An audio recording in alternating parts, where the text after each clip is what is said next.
Bombshell revelation. The battle for the last spot. The fight for precious minutes in the Celtics rotation is heating up, and what's at stake might surprise you. Who will be the player capable of securing that spot and becoming essential for the team?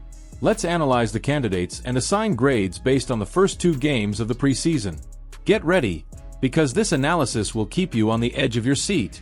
The Celtics started the preseason exactly as they ended last season, dominating games and crushing their opponents.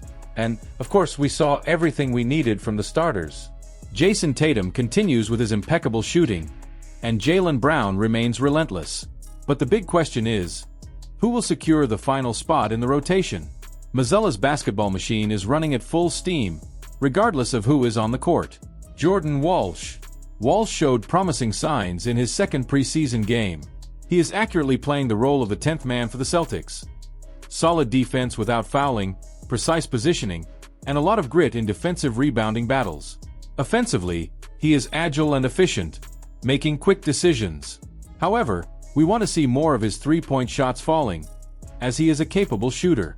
In the G League, he had an average of 36.1% shooting from beyond the arc. Walsh doesn't just run to the corner and wait for the play to unfold. He is active and involved. Jaden Springer. There was improvement in the second game, but we still expect more defensive consistency from Springer.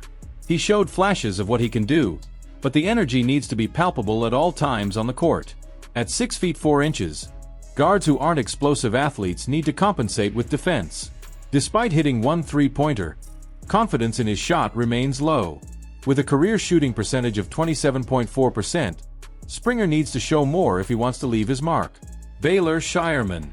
If there were a tiered grading system, Shireman would be at one of the lowest levels. He got the message about shooting, but the accuracy isn't keeping up. At 1 to 7 from 3-point range so far, he is still trying to find his rhythm. On the positive side, his presence on the defensive boards is notable, grabbing 3 rebounds in 12 minutes of action.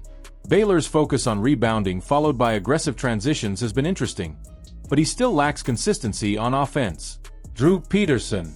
Drew Peterson, the surprise name on this list, is climbing the rotation rankings.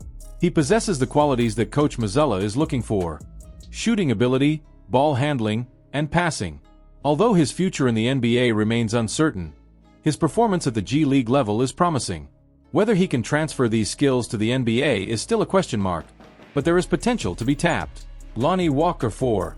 Walker finds himself in a tricky situation. He seems uncomfortable in the Celtics system, and his attempts to stand out by forcing mid-range shots out of rhythm aren't helping. While it's understandable that he wants to impress to secure his spot, this approach may not be the best way to earn Coach Mazzulla's trust. The Jimmy Butler trade that could change everything for the Celtics. Have you ever imagined a scenario where Miami Heat star Jimmy Butler makes a game-changing move to the Boston Celtics? What seemed like a daydream is now taking shape as a possibility. In recent years, the Celtics have stood out as one of the most powerful teams in the NBA. Winning the NBA title last year only solidified their status as a rising giant. But while Boston shines, the Miami Heat also has its story of overcoming challenges, especially with Butler leading the franchise since 2019. Butler's impact is undeniable, but is his future in Miami really so secure?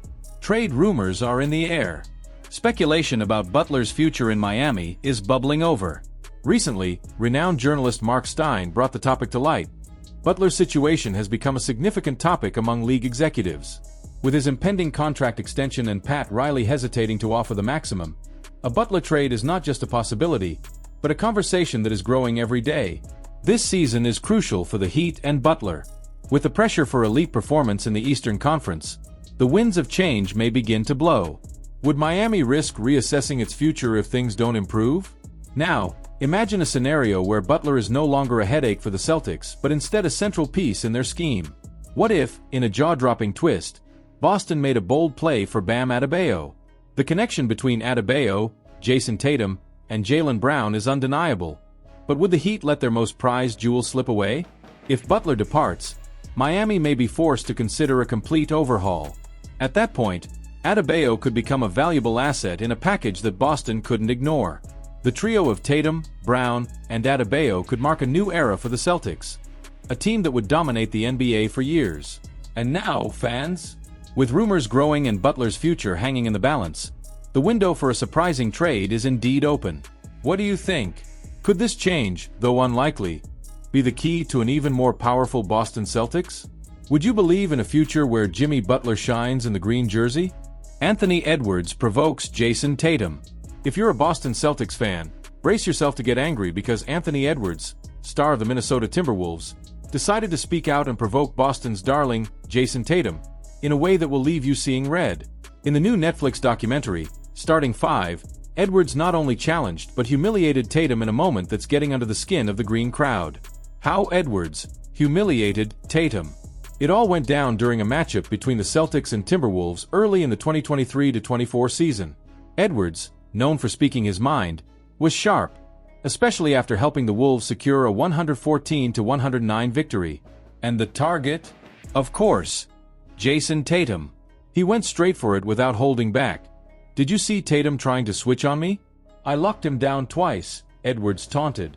Tatum was feeling himself, saying, "I'm here," and I just said, "I'm coming again." And people still think he's the best player in the league? You guys are tripping. Can Tatum really not hold his own? What? Edwards, cold and calculated, made it sound like locking down Tatum was as easy as a routine practice. And for Celtics fans, it's impossible not to feel stung by this arrogance. How can Tatum, our idol, the guy who carries the team on his back, be the target of someone who hasn't even made it to the NBA Finals? To make it even more bitter, Tatum did manage to score 32 points in the game, but he was overshadowed by Edwards' 38. It was a double blow for Boston fans. Seeing our star being discredited by someone who thinks they can say whatever they want and get away with it. Now, before you explode with anger, it's worth remembering that, in the end, the Celtics had the last laugh. While Edwards and the Timberwolves were eliminated in the Western Conference Finals by the Mavericks, the Celtics brought home title number 18, silencing many critics. But, does that really erase the bitter taste of seeing someone disrespect Tatum like that? Even more irritating was watching Edwards make comments as if he were playing a pickup game against Tatum, while our number 0 was left exposed without being able to retaliate adequately on the court in that particular game. Edwards might have the last word in a documentary, but who truly deserves the respect?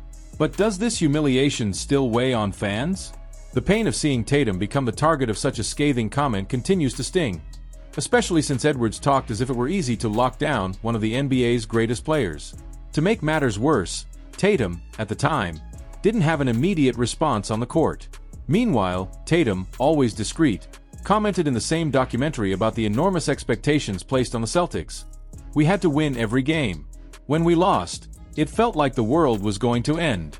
Everyone on TV saying we weren't capable of winning a title, that I couldn't lead the team," he confessed, carrying the weight of the entire Boston fanbase on his shoulders. Well, Tatum proved that he can indeed lead, winning the NBA title alongside Jaylen Brown, the Finals MVP. But what about you, Celtics fan? Are you going to let Edwards' word slide? After all, the guy who claims to have locked Tatum down twice thinks he's on par with our number 0. Will you let it go like that? Hey Celtics fanatics! What do you think of this news? Leave your opinion in the comments, as it's highly valued.